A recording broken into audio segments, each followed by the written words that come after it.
कोई भी आदमी मुंबई आता है जब, खास तौर पे इस इंडस्ट्री में कुछ भी करने के लिए, और ऊपर से अगर वो खूबसूरत हो, लंबा चौड़ा हो आपके जैसा, और सबसे पहले आदमी जब भी कोई फोटो खिंचवाता है, किसी डायरेक्टर को भेजता है या प्रोडक्शन हाउस को, तो हीरो की तरह खिंचवाएगा, यूं करके या यूं करके, कोई ऐसे नहीं खिंचवाएगा। विलन की तरह कोई नहीं खिंचवाता। और आप इतने खूबसूरत भी हो सर। आप तीनों ने विलन बनने का कैसे सोचा सर? चल पहले आप शुरू, सुटेड वुटेड। हाँ जी प्लीज। मैं तो विलन बना इन महान कलाकारों का काम देखकर। अच्छा जी। जब मैं दिल्ली में रहता था, पढ़ाई लिखाई करता था, उस समय जब मैं पिक्चरें देखता था, रंजीत साहब, किरण कुमार जी, पहले इनके फादर ने बड़े जबरदस्त खलनायक के काम किए। जीवन साहब, one of the legendary, one of the most wonderful villain. Danny ji, Pran साहब, Amjad Khan, all these wonderful actors who were playing the role of villain जी। एंड इतना बढ़िया और इतना इफेक्टिव, क्योंकि जैसे आपने शुरू में बड़ी अच्छी बात कही कि अगर हीरो की अच्छाई को, उसकी हीरोइज्म को अच्छी तरह से हाईलाइट करना है तो खलनायक जबरदस्त होना चाहिए। Only then it will rise, it look good, it will inspire people. जी। तो मैं तो इन सबको देखकर, किरण कुमार मेरे बड़े भाई, रंजीत जी पिता समान। पाजी आप इतने बड़े हो गए, लग रहा है कुछ जीते रहो बेटा। क्या इसने बड़ी तारीफ कर दी जी, वो एक्टिंग कोई एक्टिंग नहीं आती यार। अब तो आते थे लड़की का साड़ी पकड़ी, दुपट्टा पकड़ा।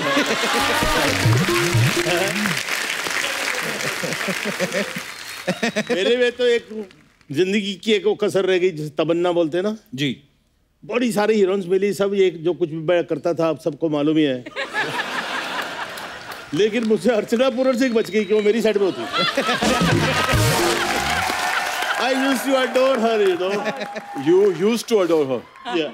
I still do. ओ ठीक है, अब मेरी उम्र हो गई ना, पिताजी बोला ना तो मैं उनको माता जी तो नहीं बना सकता ना।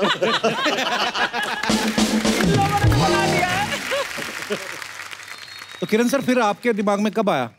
सलीम साहब जो हैं जी, वो मेरी जिंदगी में हमेशा एक फरिश्ता की तरह रहे जी।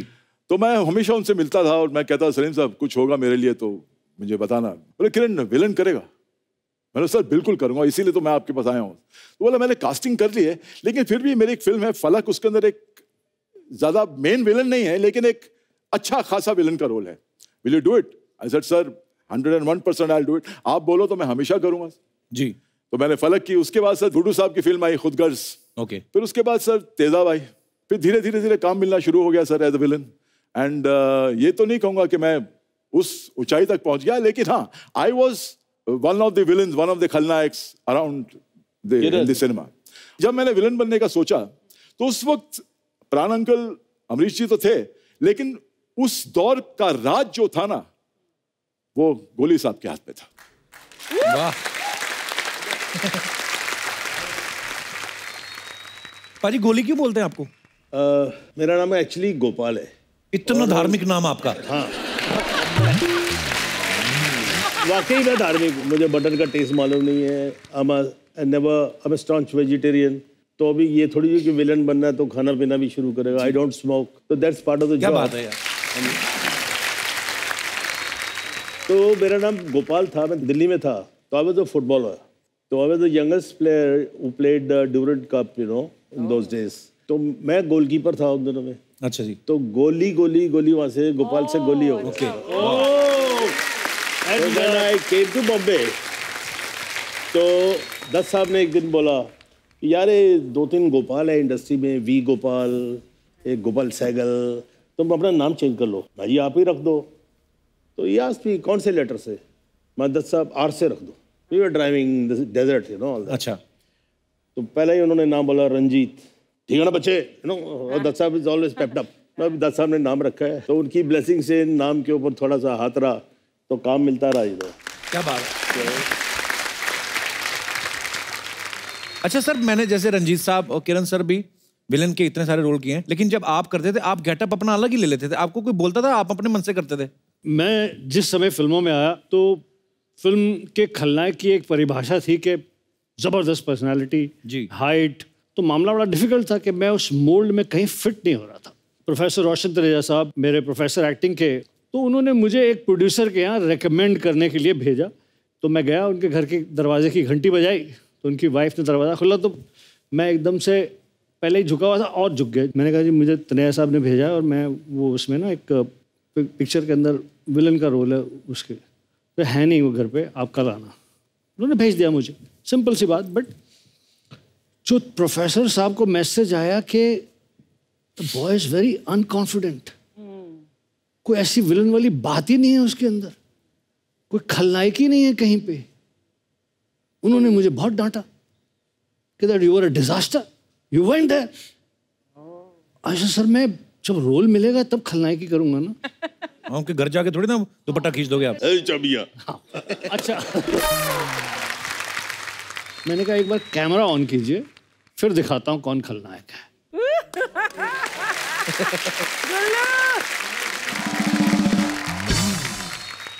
अच्छा, आपको पता है रंजीत साहब से पहले ना कभी किसी विलेन की फोटो जो है वो पोस्टर पे नहीं होती थी।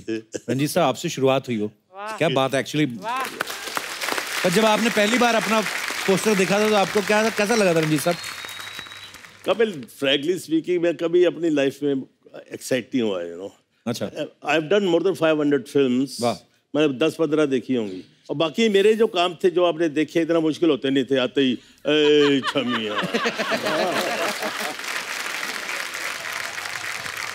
तो हिरण को जब पकड़ते तो काटती थी ना छुड़ाने के लिए। तो हम लोग, अच्छा विलन को एक बहुत फायदा होता है ना, डायलॉग भूल जाता है तो हंसना शुरू कर देता है। तो उसका एडवांटेज होता था, वो जैसे काटी छोड़ कुत्ते कमीने छोड़ दे मुझे, है तो मैंने काटो जाने मन, जितना काटोगी मेरे करीब आओगी, दूर से तो काट ही नहीं सकती हो। और काटो कभी नहीं। फिर उसको पकड़ा, ऐसा मजाक में होता था बड़ा। फिर उसके बाद थोड़ा रफल भी होते थे, तो जाके डार्लिंग कुछ हुआ तो नहीं। मैं बोलने वाली थी, जब भी कोई ऐसे सीन्स होते थे जहाँ पर हीरोइन को मैन हैंडल करते थे, लेकिन the artist like all three of you और भी इसका नहीं मेरे को मालूम। बट इतने स्वीटली उसके बाद जैसे शॉट काटा, अच्छी ओके लगी तो नहीं, द काइंड ऑफ रिस्पेक्ट और लव जो ऑन सेट होता है, उससे ये सीन शूट करना इतना अच्छा और आसान हो जाता है हीरोइन के लिए। सर धर्म जी के साथ एक किस्सा सुनाता हूँ सर मैं आपको। जी सर, हम केसी बोकाडिया साहब की शूटिंग कर रहे हैं, मद्रास में पहुंचा। अच्छा जी। ऑलरेडी शूटिंग हो रही थी और वहां पर मैं आता हूं और धर्म जी आते हैं। धर्म जी हीरो हैं और वहां पर एक्शन होता है, मेरी खूब धुलाई करते हैं और फिर धुलाई करके घोड़े बैठ के चले जाते हैं। अब सब मैं सेट पे पहुंच गया सर, धर्म जी आए सेट पे। अच्छा जी। मुझे देखा, कैसा है बेटा, जिस तरह धर्म जी जितने वार्म, जिस तरह वो दिल के आदमी हैं धर्म जी। तो बोकाडिया को बोलते हैं कि किसको मारना है। बोला इनको, किरण इज प्लेइंग द रोल। बोला मैं तो ये सीन नहीं करूंगा। He says I will not do the scene. ये तो मेरे बेटे जरा जीवन भाई का लड़का है, मेरे he is like my son. How do you expect me to work? Hit him. Sir सुबह ये 10 बजे का वाकया था, तो करीबन 12 बजे बोकाडिया साहब का आदमी आया, बोले कि ये सीन तो जरूरी है, तो एक काम करते हैं आपको अगली फिल्म में लेते हैं, ये सीन हम किसी और से करवा लेते हैं। अच्छा। We'll take you for in the other picture.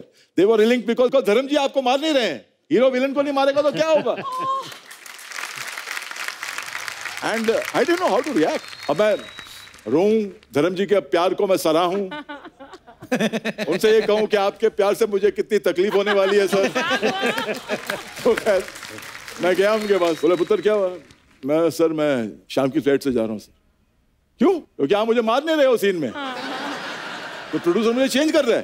बोला अच्छा ये बात है, अच्छा चल चल चल चल बस खाली दो ब्लो मारूंगा बोकाडिया इसको बस। और तू एक काम करना, 2 ब्लो ना तू बेहोश हो जाना। तो उन्होंने किया। तो मैं कह रहा हूं कि हमने ऐसे लोगों के साथ हमें काम करने का सौभाग्य प्राप्त हुआ है। ये 2 बच्चे, इनका सवाल है, कहते जब आपकी तीनों की शादी हुई थी तो आप फेरे प्रॉपर लिए थे या लड़कियां उठा के लाए थे? नहीं, मैंने तो देखिए, मैं अपनी बात बता देता हूँ। मैंने अपने घर वालों को बोल दिया था शादी होगी जी, एक शर्त पर, फिल्मी शादी नहीं होगी, भीड़ भड़क्का नहीं होगा। अच्छा जी। इस लड़की के माँ बाप जो है मेरे लिए भगवान है और मेरे माँ बाप इस लड़की के लिए भगवान है। वाह। मैं किसी को नहीं बुलाऊंगा। मेरे जो इमीडिएट मेरे भाई और मेरी बहन और जो इसके भाई बहन है वही होंगे। तो ऐसे शादी हो गई। अभी अल्टीमेटली रिश्तेदारों को तो बताना पड़ता है ना। हाँ जी। तो मेरी सास ने अपनी बहन को चंडीगढ़ फ़ोन किया। उसने बोला हमने अपनी बेटी की शादी कर दी है, उसका नाम नाजी, तो नाजी की शादी कर दी है।